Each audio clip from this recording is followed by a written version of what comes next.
All right. Hello again. My name is Alyssa Berger. I'm ATP-Bio's Administrative Director, and I welcome you again to ATP-Bio's public webinar series.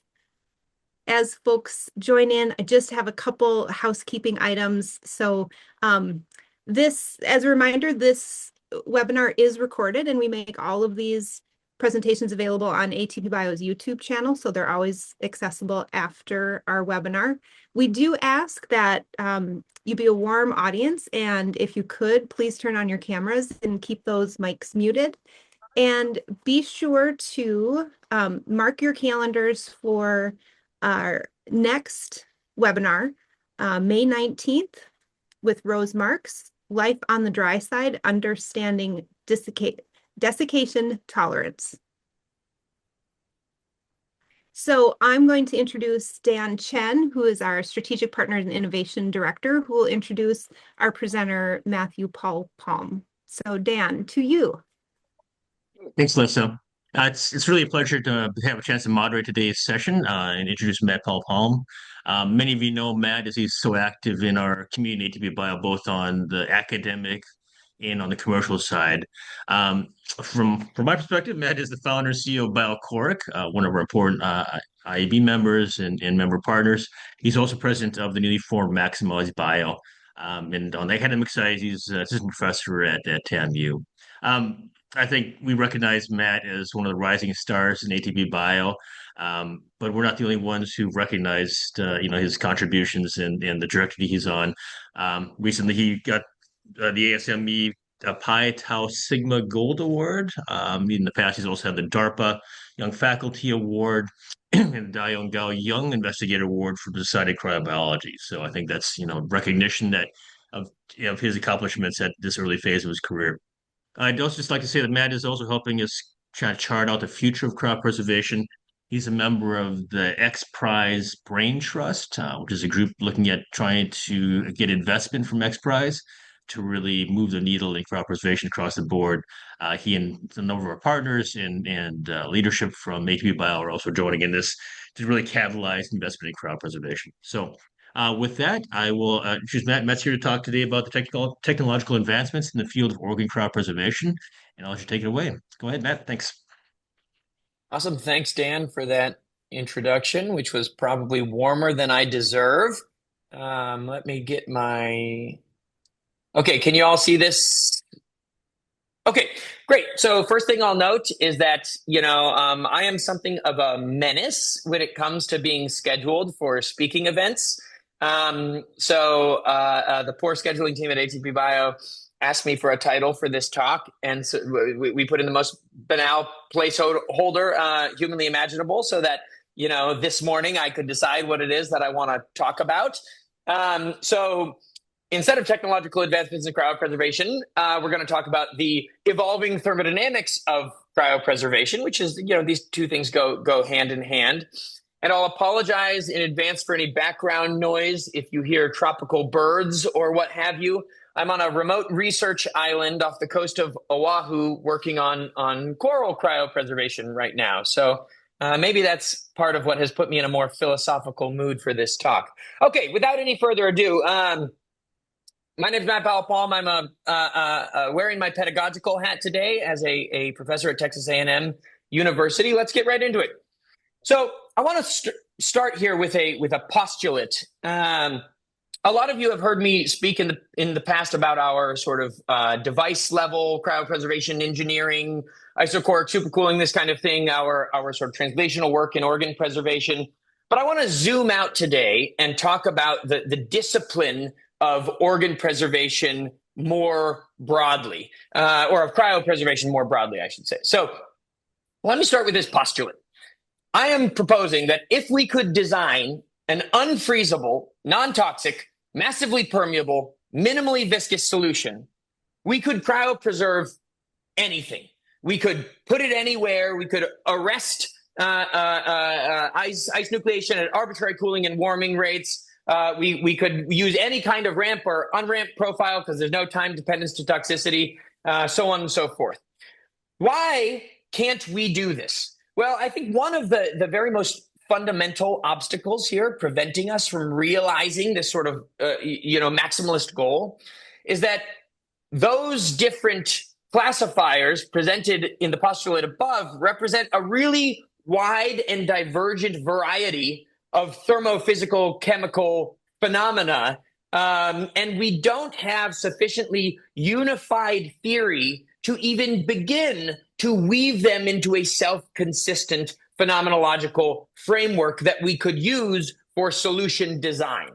So, if we dig in a little and look at the origins of this, the disconnectedness of the required knowledge, I mean, cryopreservation, incredibly thermophysically complex. So just to be able to tackle any aspect of the problem with full rigor, you need Gibbsian solution thermo, you need nucleation and growth, kinetic stuff, you need bioheat and mass transport, you need glass physics, you need all of this interesting stuff. And that's without even talking about the toxicological elements and the more biology phase. That's just a physics problem, right? And so if we look even at the most basic level where these are taught, like within the US pedagogical system, I mean, the places where you learn top flight multi-component, solution thermo are not the same places that have the best heat and mass transport programs, are not the same places that you learn glass physics, and are not the same places where you learn nucleation theory, right? So we need all of these, related but ultimately decoupled disciplines and all of this disciplinary knowledge. And we need it in like one brain at one time to be able to practice real rational design and physical exploration of this problem. So, if we were ever going to propose or master or produce a full theoretical description, a unified, self-consistent theoretical description of cryopreservation, we would need all of these, right? And so it's not only the fact that no standard major in the U.S. teaches these topics together, but we also have the literature and written pedagogy problem where there's no modern textbook that even teaches all of these things together, whether or not within the framework of cryopreservation, right? So all of this is perhaps to say that I think that there are a lot of really rich opportunities right now at the intersection of different thermochemical physics and tying things together for the problem of cryopreservation. So, let's start to apply this train of thought more granularly to this goal of designing, the perfect cryopreservation solution that enables our lives to be easy and us all to retire. So how do we design aqueous solutions for effective cryopreservation in the first place? Well, if we look at conventional vitrification solutions today, even while the engineering technology around vitrification has advanced astronomically in the last decade, the baseline solution chemistry is largely unchanged since like the 90s-ish, So I think the vast majority of organ preservation level vitrification solutions, so complex biologic vitrification solutions, draw from the same sort of small handful of cryoprotectants that have been used extensively and variously for the past many years. And these things, given the grand spectrum of water-soluble organic chemistry as a whole, are very similar to one another. They represent a narrow band of chemistries. And just from a numerical standpoint, the fact that we can count the number of cryoprotectant molecules in regular rotation within cryobiology, like on one or two hands, seems a little ludicrous when we then look over at drug discovery, for instance, where a standard single drug discovery campaign will search 10 to 100 million molecules, right? So we have a numbers problem, and then we have a homogeneity of the chemistry problem. And you might ask, well, Matt, why do we have these problems? I think, in addition to just availability of baseline molecular data and whatnot, there are also, theoretical barriers to thinking about vitrification solutions that include 3, 4, 5, 6, 7, 8, 9, 10 different components that relate more to, historical inadequacies in the development of the theoretical tools we use for solution theory. So you can imagine that, I think everybody who's gone through a material science or a chemical engineering type pipeline has probably undergone the practice of predicting some phase diagram, like a binary phase diagram of two materials. Maybe if you're a material scientist, you've worked on predicting phase diagrams for 3 materials. But as soon as you get higher than 2 or 3 components, it's sort of the Wild West when it comes to calculating the phase stability of many component solutions. So then when you couple that to the fact that the temperature regime that we are interested in at deep, deep sub-zero, there's very little experimental data. And then you couple that to the fact that nucleation and growth kinetics become really, really crazy at low temperatures. You have this big, compounding, snowballing theory problem where it sometimes feels just totally untenable from an effort perspective to rethink from scratch these new vitrification solutions. And this, I want to give a huge shout out here because I saw Brian Woke is on the call. That obviously these 3 vitrification solutions shown over here on the left, these came out of Greg and Brian's nothing short of heroic work in the 90s, early 2000s, in fact, reaching back to the 80s, where they tackled this problem with, I would call it nothing but good old elbow grease. It's like you look at some of their work from the especially the 90s, where they're screening different molecules and doing the requisite filtering, data filtering experiments to laser in on a multi-component formulation that meets many of the criteria that we want out of a vitrification solution. We think about this stuff happening pre-advent of modern high-throughput computational material science. I mean, it's unbelievable what you guys have been able to learn over these years, and I thank you on behalf of the entire field for setting us all up for success here. Okay, moving on. So,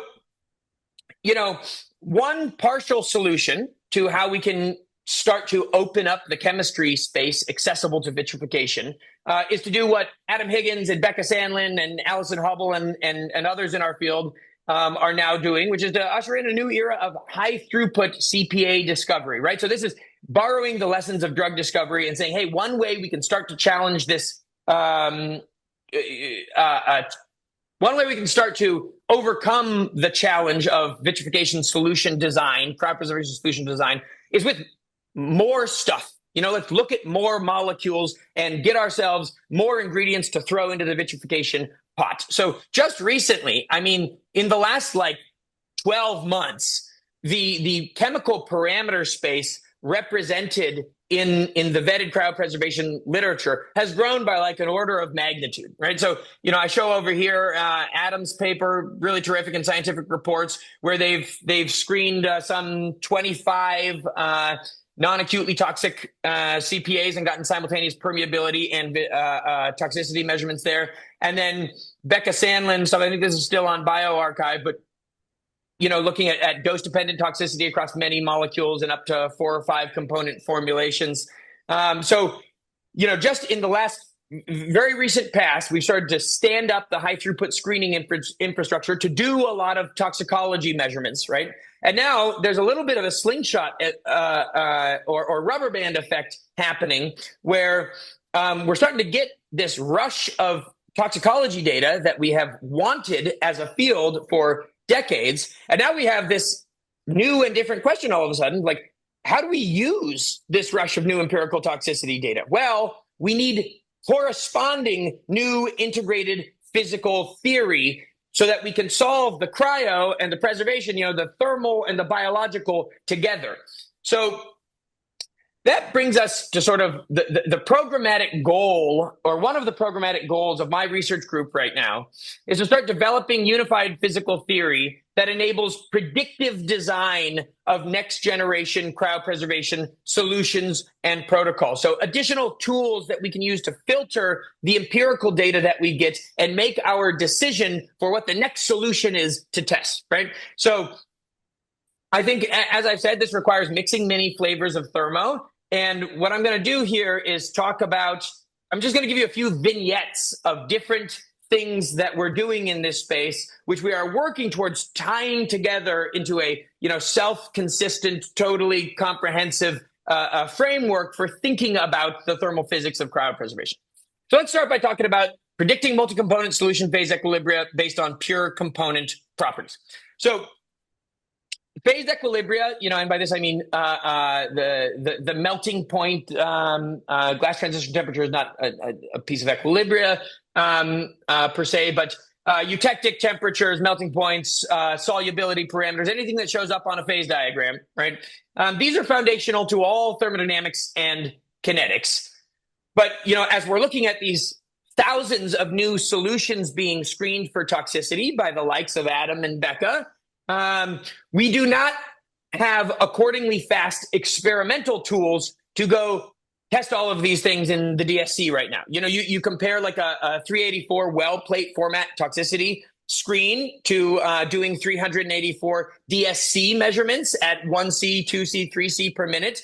Just given the nature of the physics, the throughput scales are not self-consistent, right? So we need tools to be able to predict these thermophysical properties based on the data that we do have, which is generally the pure component properties. So I'll just give you a quick rundown of how we got where we got with our approach to tackling this problem.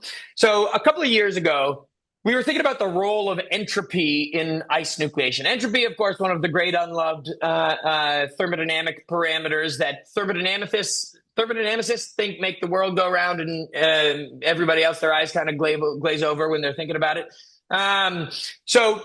We were reading some nucleation work from the 1930s, 40s, 50s, like the original Turnbull and Fletcher, Kahn and Hilliard stuff.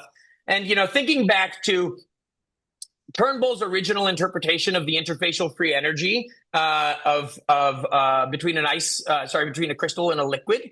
And he originally interpreted this parameter gamma as the difference in entropy between the liquid phase and the solid phase. And this parameter is so important because when we look at the nucleation barrier, so the activation barrier over which an incipient ice cluster needs to get to stabilize and start freezing at the macro scale, the nucleation barrier is a function of gamma to the third power. And then when we look at the nucleation rate, which ultimately tells you the probability of ice nucleation in a given system at a given temperature, this is then an exponential function of the nucleation barrier. So your likelihood of ice nucleation is an exponential function of gamma to the third. So if you're putting your math hat on, that is unbelievable, exquisitely fine sensitivity. I mean, I know you go look at Hobbes' Ice Physics, one of the best textbooks on ice nucleation theory and ice thermodynamics.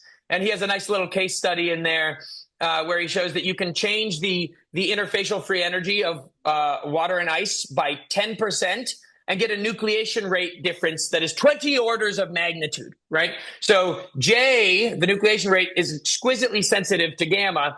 And Turnbull and Fletcher proposed that gamma should be a function of the entropy difference between the liquid and the ice. So this got us thinking, it seems like if this is the case, we know that in multi-component solutions, the mixing entropy is at least of the same thermodynamic scale as the intrinsic entropy of the liquid. So we should, if this is accurate, be able to predict homogeneous nucleation temperatures based on the mixing entropy of the liquid. So we went and we took a bunch of literature, nucleation data, and we just plotted it against the canonical ideal entropy of mixing. So this is what's used in the vast majority of the literature when doing analytical solution theory.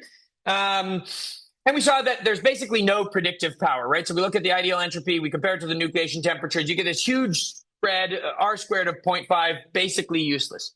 So as we're staring at this a little more, we see, though, that while this is the ideal mixing entropy is conceptually useful, it violates some of our core intuitions as cryobiologists. In particular, it has no ability to incorporate differing contributions of differing solutes. So we know, for instance, that, formamide, much less potent a vitrifier than DMSO. We know those have different effects on the stability of ice, but you can't capture that in the ideal mixing entropy because it assumes that the physical properties of each of the molecules is the same, right? So then we got thinking about how, without increasing theoretical complexity, we could capture some of those differences that we instinctively know exist among cryoprotected molecules. So we continued reading in the 40s, 50s, 60s because, I'm of the school that basically no good thermo has been done since 1970. And so we came across, in particular, the original derivations of Paul Flory and people like Guggenheim and Hildebrand, these people who were the modern fathers of polymer theory. And I'll note that, this is a corpus of work that later won Paul Flory the Nobel Prize. And what they were noodling around with in this time period, inorganic solutions, I'll say, not aqueous organic solutions, but inorganic solutions, was that the size difference between organic molecules, which can vary massively in size, can actually be quite important to calculation of the entropy. So you can imagine if you're Paul Flory and thinking about polymer theory, you're thinking about the size difference between a high molecular weight polymer and a single monomer solvent, right? So these are size differences that are like on the order of magnitude of like 10 to 100 to 1,000. Massive size differences where if you don't account for them, you have no chance of calculating the entropy accurately. But then other people following in Flory's wake, I flagged this Hildebrand paper just because it's so beautiful and because he's a Berkeley guy. Realized that this same principle applies even to non-polymer solutions, to monomeric solutions. And if you get a solute difference, a difference in solute molar volume of a factor of 3 or more, then you start to have really appreciable size-dependent contributions to your entropy that you cannot ignore. So what's interesting, I will flag here that Hildebrand in this paper and in a lot of his downstream work on the regular solution theory actually ended up concluding that you could, for the systems that he was working on, often neglect size effects. So this is one of the modern fathers of solution theory, and you go read his textbooks, and he says, actually, you know what? These size effects don't really matter. And this is because he was mostly working in hydrocarbons and other non-water soluble organic materials. But aqueous systems are unique in that water is tiny, molar volume 18 mils per mole. It's absolutely tiny. And cryopreservation is unique in that the class of solutions that we are interested in are solutions that pair this tiny solvent molecule, water, with often gigantic cryoprotectant organic molecules, right? So you think even like DMSO is 4 times the size of water, sucrose is 10 times the size of water. These are this intermediate scale that has been often neglected in the literature, but actually lends itself to needing size-dependent entropic descriptions. Okay, so then, we take a Flory-style modification of the ideal entropy of mixing that accounts for both the mole fraction, which is X here, and the volume fraction of the solute.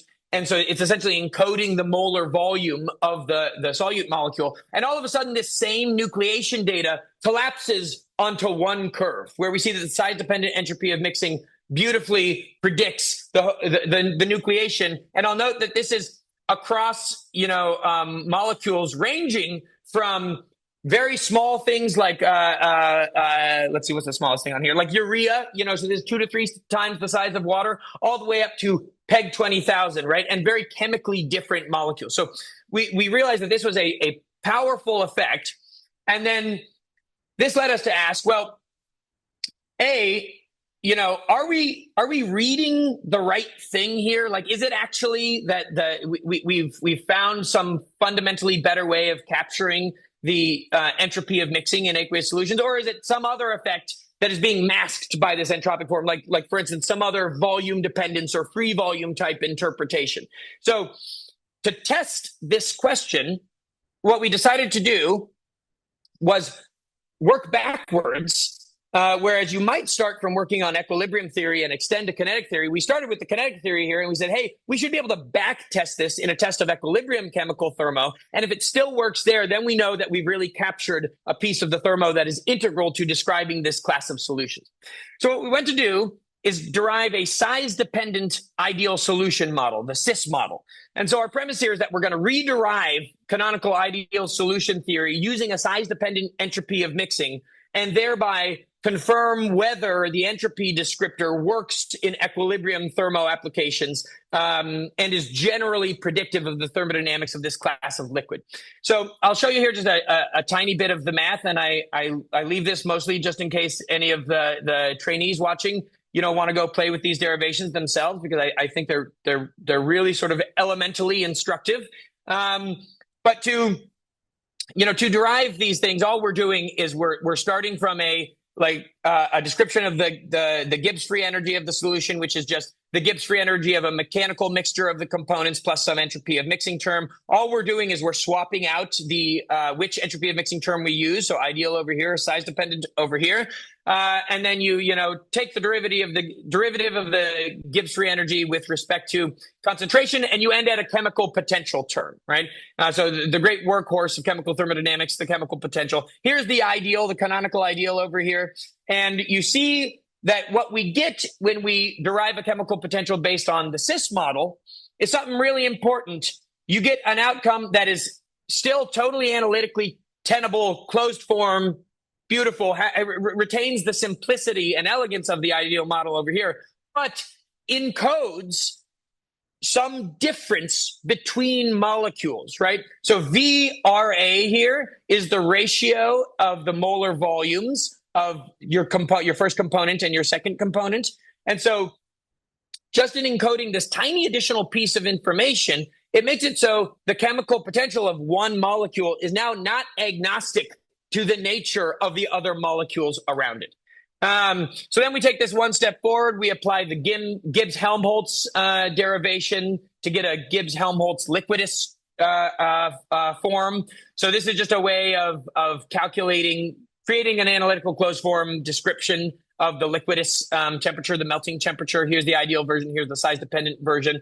This also requires the enthalpy of fusion of the pure components. I will note that you don't have to do this. It's just an analytical convenience, really. If you have a good equation of state for water, then you can just reference that equation of state directly rather than doing a Gibbs-Helmholtz derivation. And what we found was that, sure enough, when we then go try to predict the phase diagrams, and I will note not just the water-ice liquidus curves, but both sides of the phase diagram, and the trickiest part to calculate, the eutectic, the intersection between the two curves. When we went to calculate these across a variety of different solutions, we saw that indeed the size-dependent model was massively better at predicting empirical reality using only pure component data than the ideal model was. And you also see, if you look down here at this plot on the bottom left, that the classic model, the ideal solution model, diverges in error as the size difference between your solutes and water gets larger and larger and larger, whereas the size-dependent model, as you would guess, is more or less stable in size difference, right? So this was a powerful sort of theoretical testament that what we think we understand in this size-dependent entropy is indeed what we understand. So, across 10 organic aqueous solutions, we saw a 56% mean reduction in aggregate residual and a 49% mean reduction in eutectic composition error and a 52% mean reduction in eutectic temperature error. So we were really, really, really excited about this. It was published in PNAS last year. And then, you can imagine that the logical next step is, hey, Matt, great job. You applied this to binary solutions. Big whoop. Didn't you just say that the important part is that we can't calculate n component solutions? Well, oh, dang it. I forgot I had this slide, so I'm getting ahead of myself. One last note before I move on to the n component solutions. This one really edifying aspect of this derivation was that it sort of closes the conceptual loop on this very famous paper.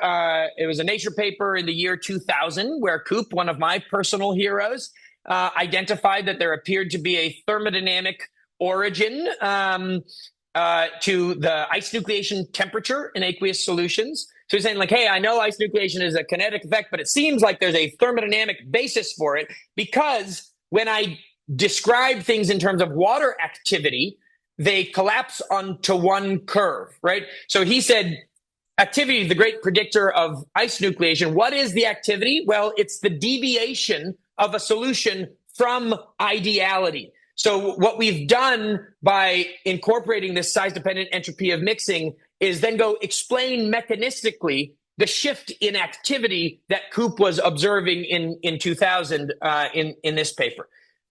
Okay, so then we went ahead and extended this to N-component solutions and did a bunch of work in ternary phase diagrams, where we're able to calculate not only the interdependent liquidus curves, but also the ternary eutectic in addition to the binary eutectics, and then into quaternary phase diagrams, and eventually into N-component formulation. So the analytical closed form of the solution is really no more complex when you deal with arbitrarily many components. Everything condenses to a volume ratio, an average volume ratio between your solutes and your solvent, or rather between your molecule of interest for which you're trying to calculate the chemical potential and everything else.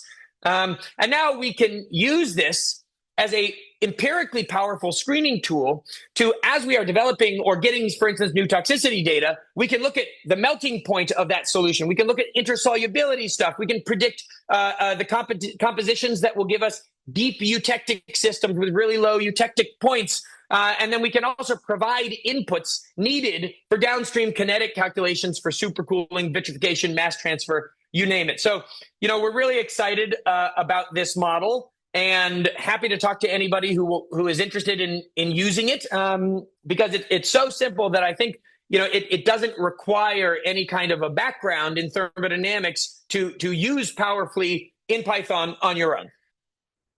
Okay, so I'll also shout out here that this chemical potential that we're able to calculate for arbitrary solutions is also the driving force for so many other interesting problems in cryopreservation that we need to reckon with. So 2 projects that we're working on now. I want to shout out my student Adam Bebuk is working on a what I'd call a coupled transport kinetics description, where he can calculate the critical cooling rate and critical warming rate of arbitrarily complex solutions by coupling the CIS model into classical nucleation theory. And then, with our terrific postdoc, Tony, and one of our key collaborators, Adam Higgins, we've been working on new updated organ perfusion, and then cell level, let's call it multi-scale hierarchical biomass transport models, which also require an accurate description of the chemical potential to be able to link solution composition to mass transport outcomes. So, being able to calculate these phase equilibria is foundational for doing anything else downstream. Okay, end of vignette 1, and I'm so slow as always, so I'm going to move a little faster through vignette 2 and 3. So our next task was to look at one of the problems that evades thermodynamic description, because it's really a transport variable, and that is the viscosity.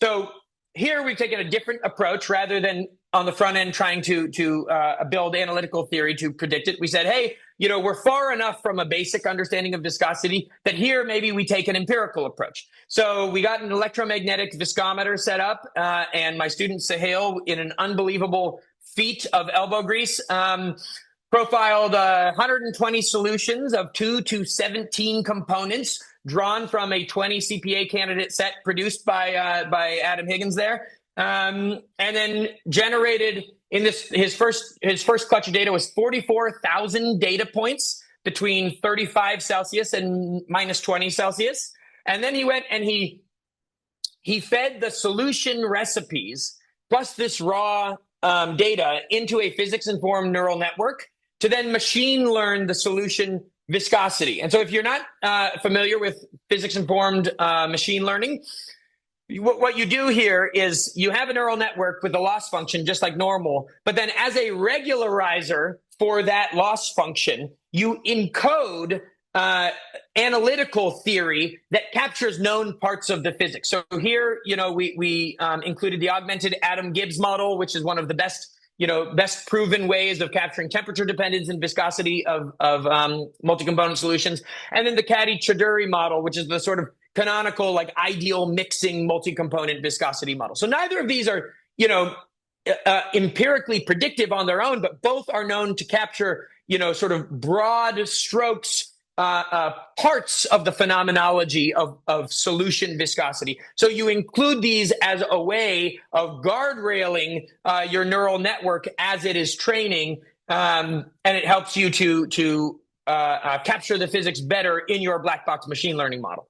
So, we saw across the board that we were able to, after training the model, get very nice predictive power. And we saw, as you might expect, that the difference in predictive power between our PIN model and these analytical models that are feeding our training got larger and larger and larger as the number of components got higher and higher and higher, right? So this is a key indicator to us that the same entropic phenomena that have traditionally been poorly captured in equilibrium solution thermodynamics have also been poorly captured in idealized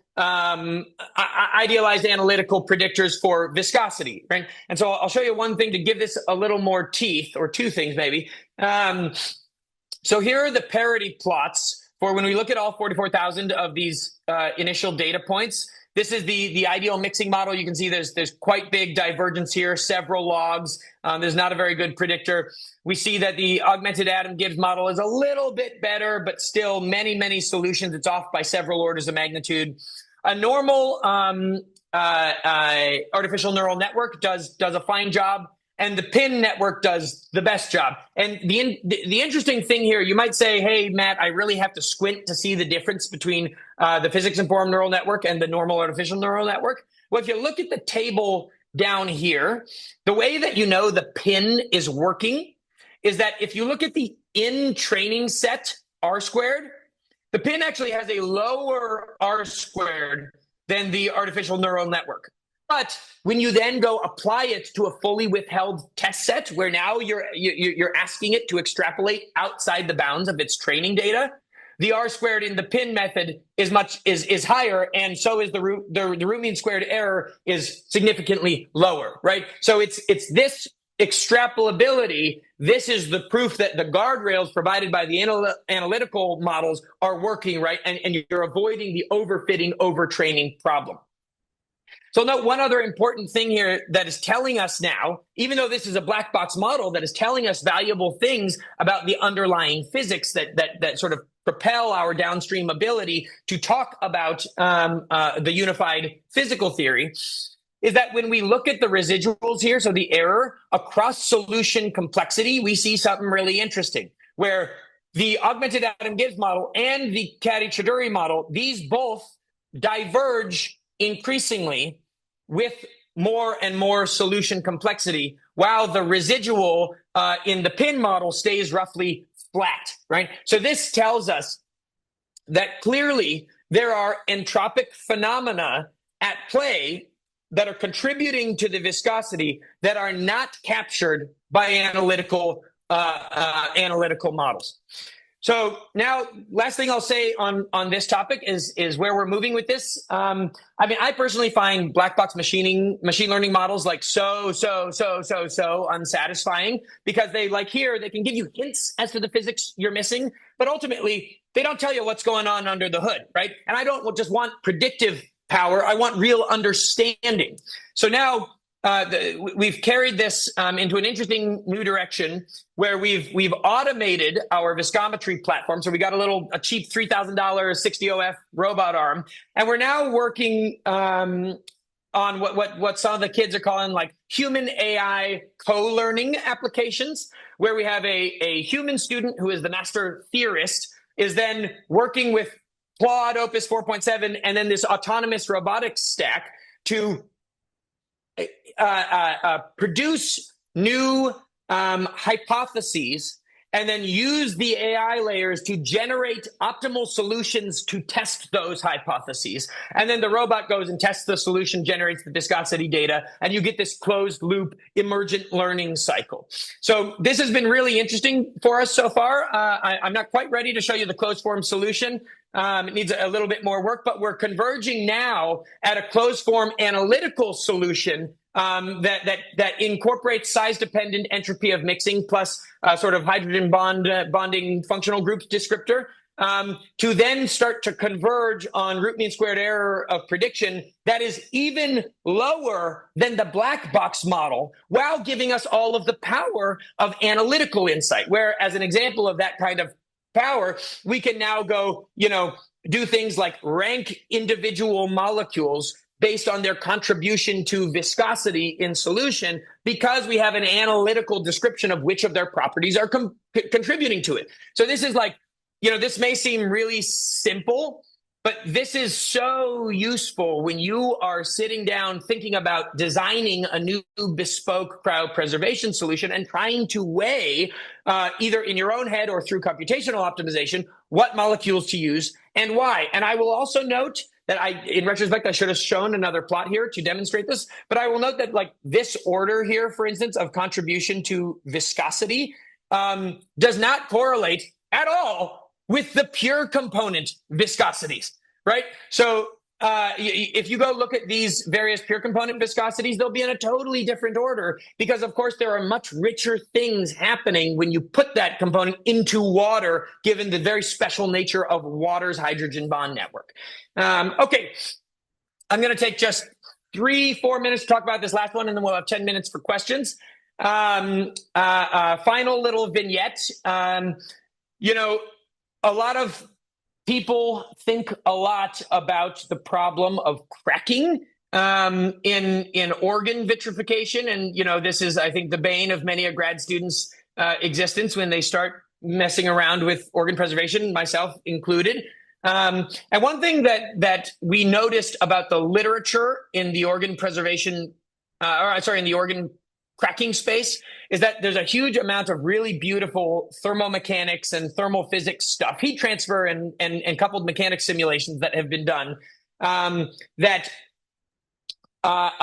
testify to the effect of the protocol and the heat transfer on the cracking, but sort of black box the solution properties, or I should say they take some prototypical solution properties for this class of like conventional vitrification solution that we've used in the literature over the past 20-30 years, and there was surprisingly little work that we could find relating the crackability of a vitreous glass to its composition. So we set out to see if maybe we could tie together some causal link. And the thing that first got us thinking about this was this unbelievably beautiful Nature physics paper that came out a couple of years ago. If you haven't read this, I encourage you to drop whatever you're doing and read it. Just one of the most gorgeous pieces of theory with a capital T that I've seen in a long, long time.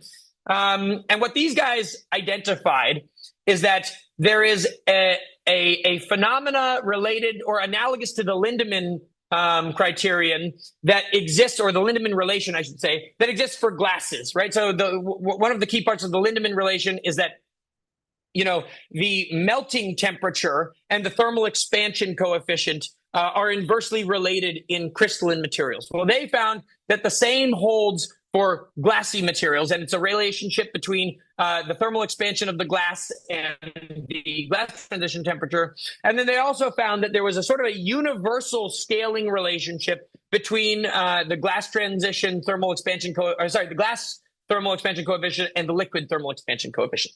So the interesting thing about this is that, like, we all know that one of the primordial drivers of cracking in vitreous systems is thermal expansion. So when you look at this relationship, maybe your eyebrow will raise a little bit and you'll say, hey, this sure makes it seem like I could deterministically drive down the thermal expansion coefficient of a glass, and thus the thermal stress accumulated in a given protocol if I drive up the glass transition temperature. So we set out to see if we could capture this empirically and convince ourselves that it was the case. So to do this, we went and built a little, I think, Yoad Rabin might call this a cryomacroscope. I quite like that term, but an optical platform for imaging vitreous samples. So we built this little vitrification cassette that just has a washer in the middle, an aluminum washer that you put the liquid sample in, and then two acrylic windows, and then a little box to hold it all together. And we would take this sample, and we'd leave an air bubble in there, so you have something that represents the liquid air interface that can move around during contraction. Then we dunk this cassette into nitrogen and then pull it out and image it immediately on this ring light camera setup. And then we would pass the images through a deep learning scheme to then go extract the cracking features and quantify a degree of cracking. So a cavity area versus a crack area versus an uncracked area. Right? And sure enough, what we saw across, strategically chosen solutions that represent a wide variety of glass transition temperatures is that there was this monotonically decreasing relationship between the degree of cracking and the glass transition temperature of the solution. So in this plot, glass transition temperature is going up this way as average crackability is going down.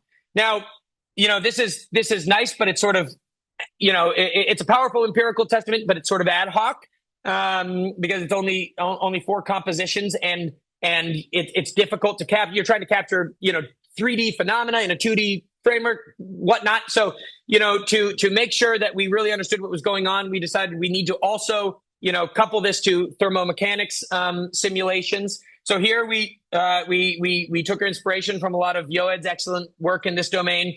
And we went and did a couple thermomechanics simulations where we used the Lunkenheimer relationship to parameterize the solution properties in terms of glass transition temperature. And then if you do that, what you see is that the combination of reduced thermal contraction and relatively less time spent contracting in the liquid state before the glassy state is achieved then leads to this reduced flow velocity profile and reduced deformation of the free surface that ultimately leads to less thermal stress. So we were able to sort of reconcile our experimental findings with computational thermomechanics, which now gives us a little sneak peek into a way we can tie the composition of a cryopreservation solution to its thermomechanical resilience. Okay, so last slide here.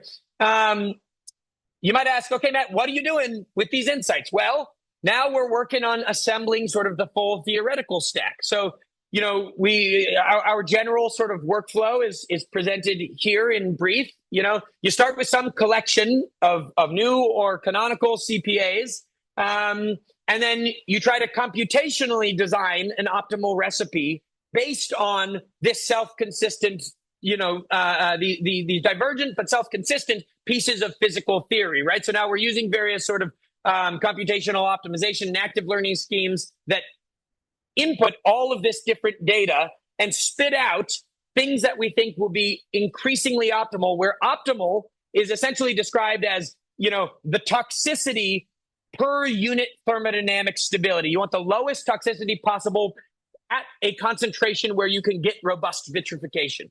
So then we synthesize and verify the physical qualities that were predicted, and then we'll go screen toxicity in a variety of models. I show here Becca Sandlin's excellent T24 bladder cell model, which is really osmotically resilient and great for dose-dependent steps. And what we're seeing, I showed just a handful of solutions that we've looked at over the past couple of years that, when we started,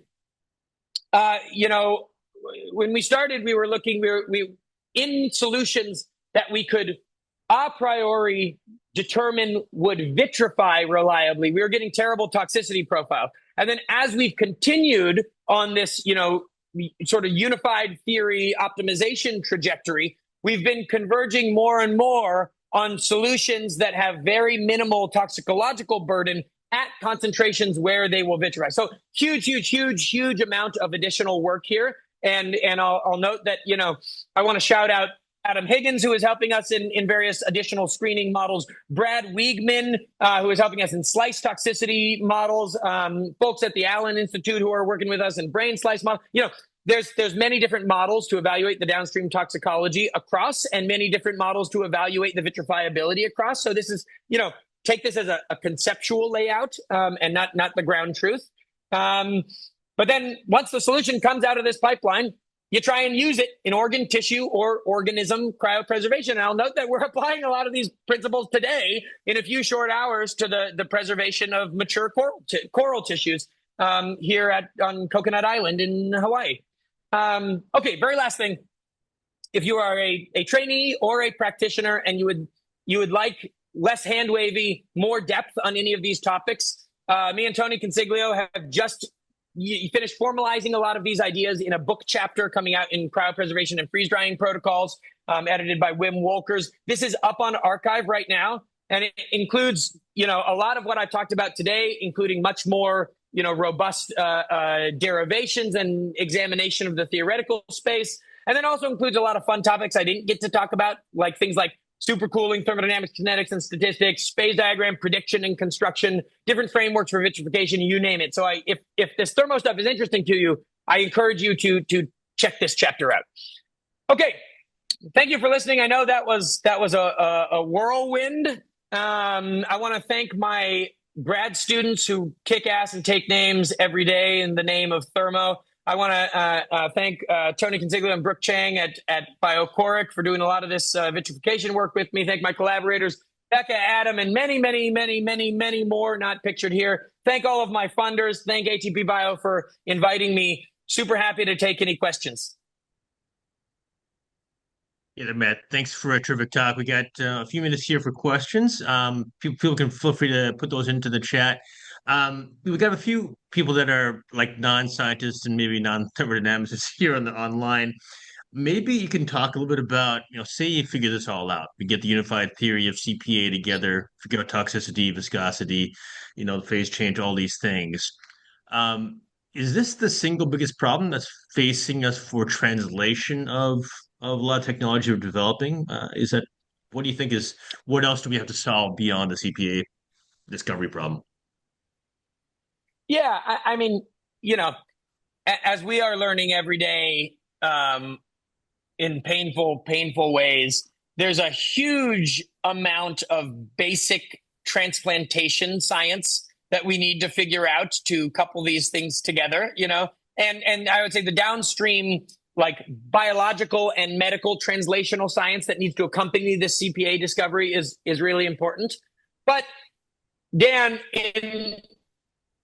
in my conception of the world, I do view the CPA solution design problem as the single most powerful lever to drive cryopreservation forward. And again, only because, if you just dream all the way back to the, first slide where we're talking about the maximum possible product of an unfreezable, non-toxic, permeable, minimally viscous solution, then all of these downstream problems that we spend so much engineering effort trying to fix go away, Right. So it's one way of thinking about it. You can make that same argument from any direction. Well, like, hey, Matt, if I can figure out how to cool or warm an organ infinitely fast, then likewise, my problem of needing a low critical cooling rate also goes away. So it's your philosophy can land in many places here, but this is mine for the moment.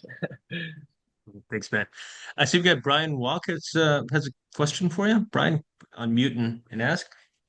First of all, Matt, congratulations. I'm just completely blown away. This is a fantastic suite of work you're putting together. My question is, in between your discussion of the SIS model for equilibrium melting and homogeneous nucleation and your discussion of viscosity, you said you had someone working on calculating critical cooling rates from these models. Does that mean that you were able to calculate critical cooling rates without incorporating some model for temperature-dependent viscosity? That is a terrific question. So, surpringly, yes. So I'll send you the draft of this paper when it's ready, Brian, because I would love your feedback. So this is, Tony and I, and several others, Carlos Pais at UT Austin, Higgins, have been working on a framework to solve this problem.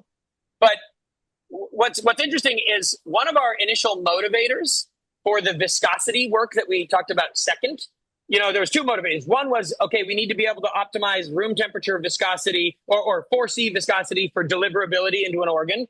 But the other was, we're going to need to be able to describe the viscosity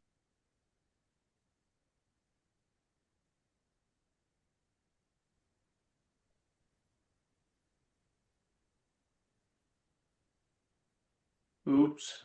We might have lost Matt out Did we there in lose Coconut him? Island. So I think we did. Oh, I he's think back. He's coming. back. He's coming You're back. muted, Matt. Oh, he's locked up again. Dang it, Dan! I warned you this would happen. It was the rain's Exactly. really coming down now, and Yeah, I can see it. I can see it. Yeah. Yeah, get your canoe. But Yep, yeah, let's yep. go ahead and finish up that answer there, and we can wrap it up. Yep.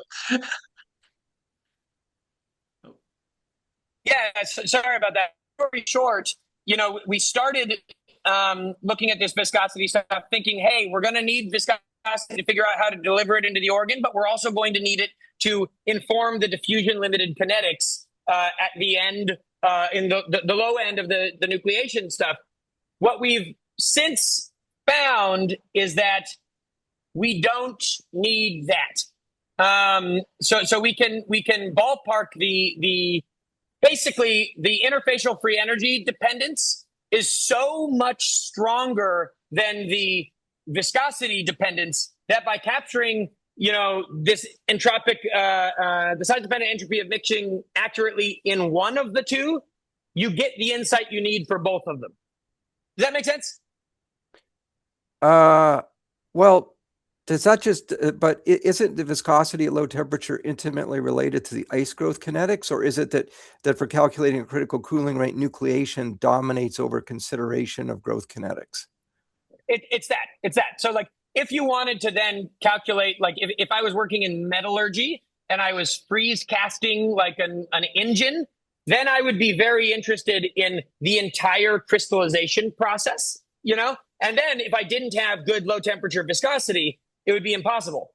But if I'm only interested in the critical cooling rate, where I'm interested in the first, 0.1% conversion of liquid to ice, then the nucleation kinetics dominate substantially. Great Very question. interesting. Thank you. I'm gonna. Yeah. Thanks, Brian, for that question. We're going to I leave got the a last quick question to Dr. Bischoff for the last question here. So Okay. if it goes quick, we'll have Rob too. But Okay, I'll try to go fast. Matt, very nice work. Really like to see this. You got a whole story coming together, and it's really exciting.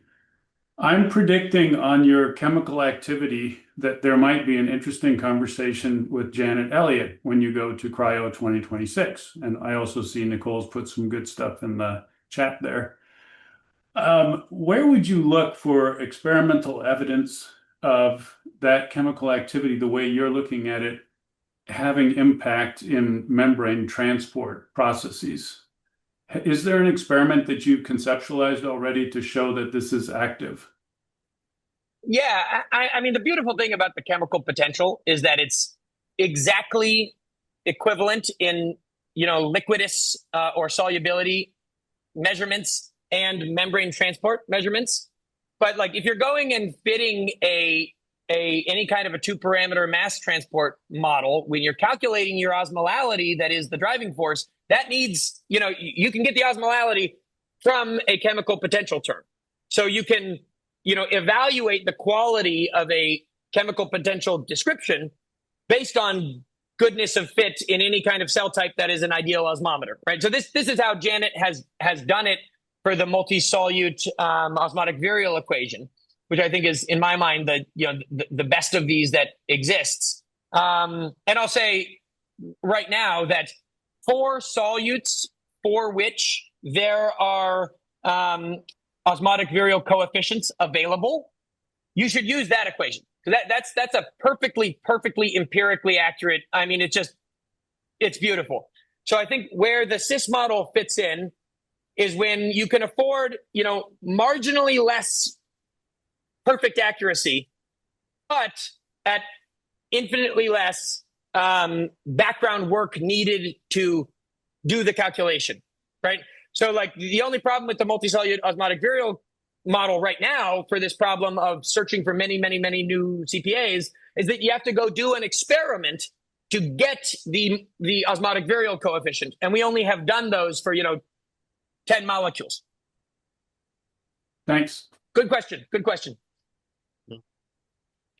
Thanks for everybody. I think we're going to have to wrap here. Rob, I know you have an extra question. Maybe we can go to Matt individually for that. But thanks everyone for joining. Great talk, Matt. I think spurred a lot of inspiration for us and the fundamentals of thermodynamics. And this is going to be, bring us forward, and appreciate applying all those computational models. And I think we're all optimistic on what you're going to drive for. So appreciate that. Thanks everybody. Just one Thanks for having me, Dan. comment is Thanks, that guys. May 19th, we got another webinar, Rose Parks, and feel free to tune in for that one. Excited to have that conversation next. Thanks so much. Thank you.